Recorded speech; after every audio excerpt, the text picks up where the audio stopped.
Welcome back to Mets Daily. My name is Jake Brown. Follow me at Jake Brown Live. Smash that thumbs up on this video and subscribe below to Mets Daily. We are live every day. Let me first off say shout out to all those that we lost on 9/11 on this fateful day 24 years ago. I remember I was at school in Connecticut. My dad was in the city working at the time. He could see, everything from the roof of his building in Midtown. And man, it's something we'll never forget. So thank you to the firefighters and, our thoughts and prayers with those families still dealing with those they lost on that day on 9/11.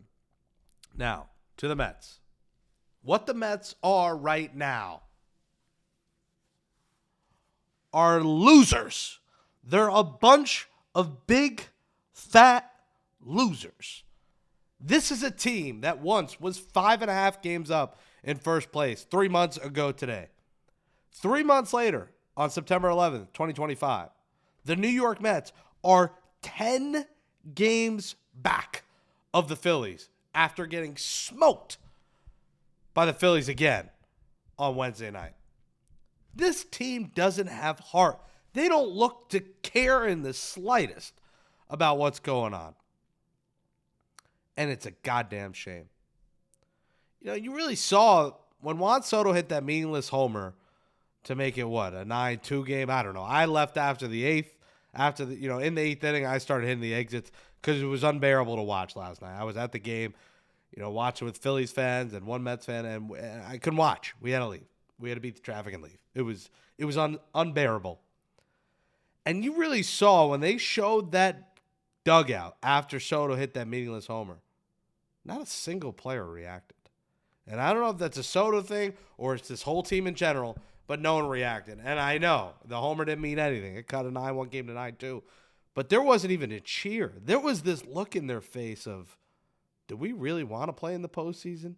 Do we deserve to play in the postseason?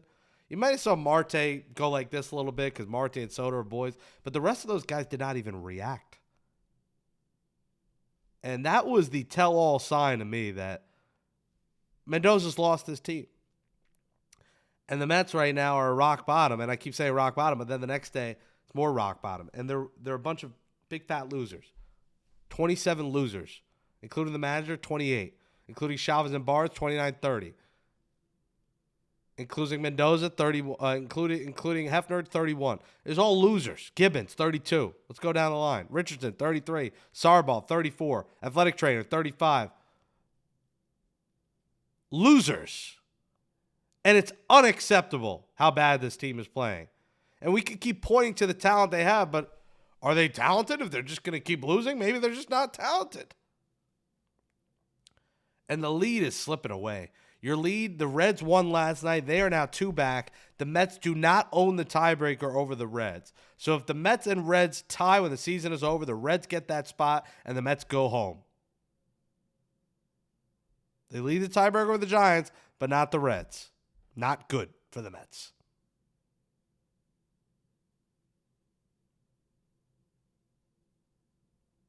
It's an absolute disgrace.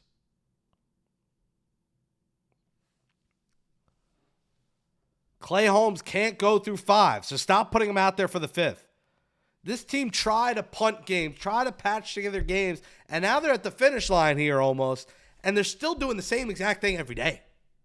Clay Holmes is not a 5-inning pitcher, so get him out of there after the 3rd, the 4th. He can't go 5, so stop putting him in the 5th.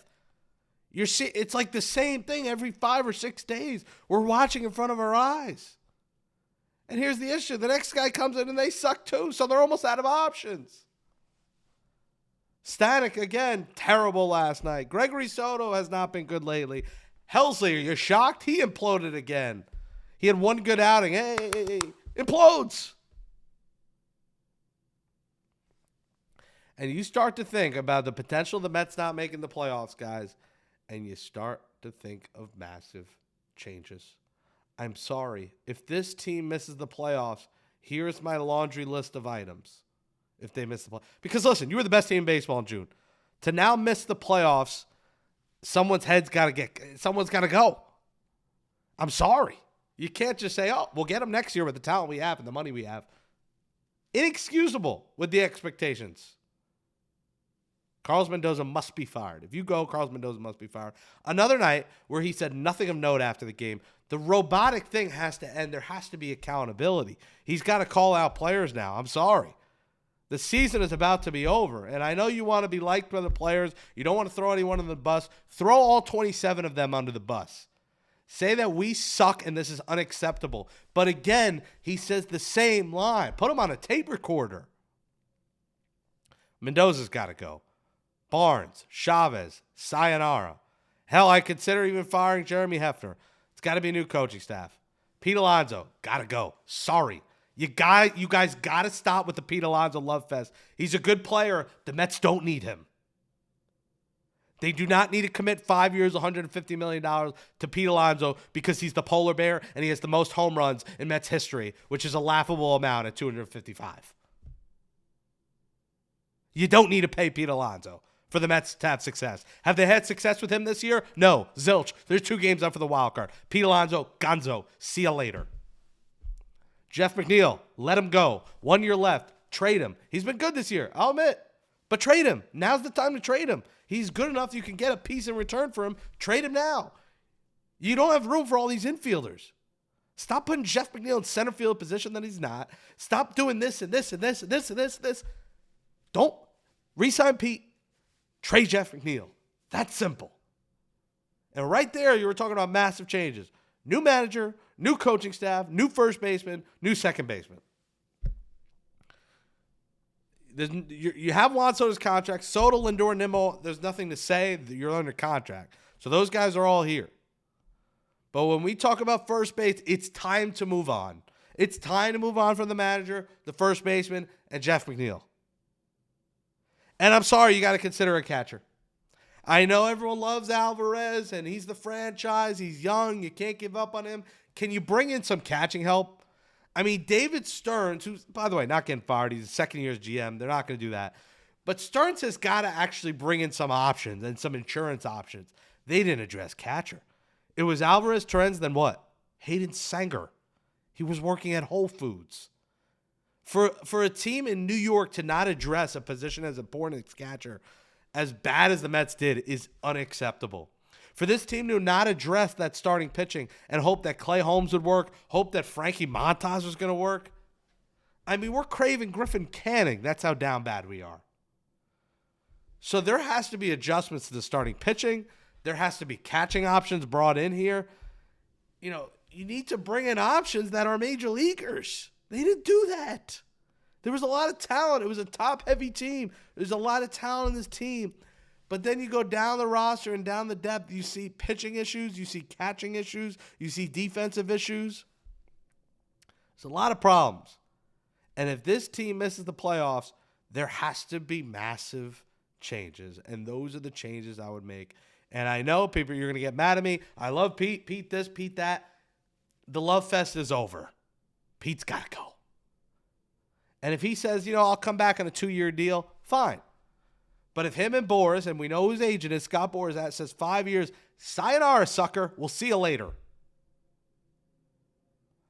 And you could talk about all the individual accolades he has. The Mets have won zilch with him here. And again, not blaming him, but they've won nothing with him here. They'll do the same or better with him gone. I'll guarantee you that. And this team, this fan base, has supported this team for so much. And as we enter the final homestand tomorrow, 9-game homestand beginning with Jacob deGrom's return, that's going to be something to watch against Jonah Tong. You got Old Timers Day Saturday. Some cool storylines. You got Candelita coming next week, Mets Padres. And then the Nationals next weekend for the final 3 home games before they're on the road to Chicago and Miami. Wake up. Wake up for this fan base. You've played pretty well at home, but to go out in this final homestand and shit the bed like you have in Philadelphia in these last 5 games is unacceptable. So go show these fans these final 9 games. And if you lose tonight, which at this point I'm expecting, I'm not even going to go tonight. I can't because of big fat losers.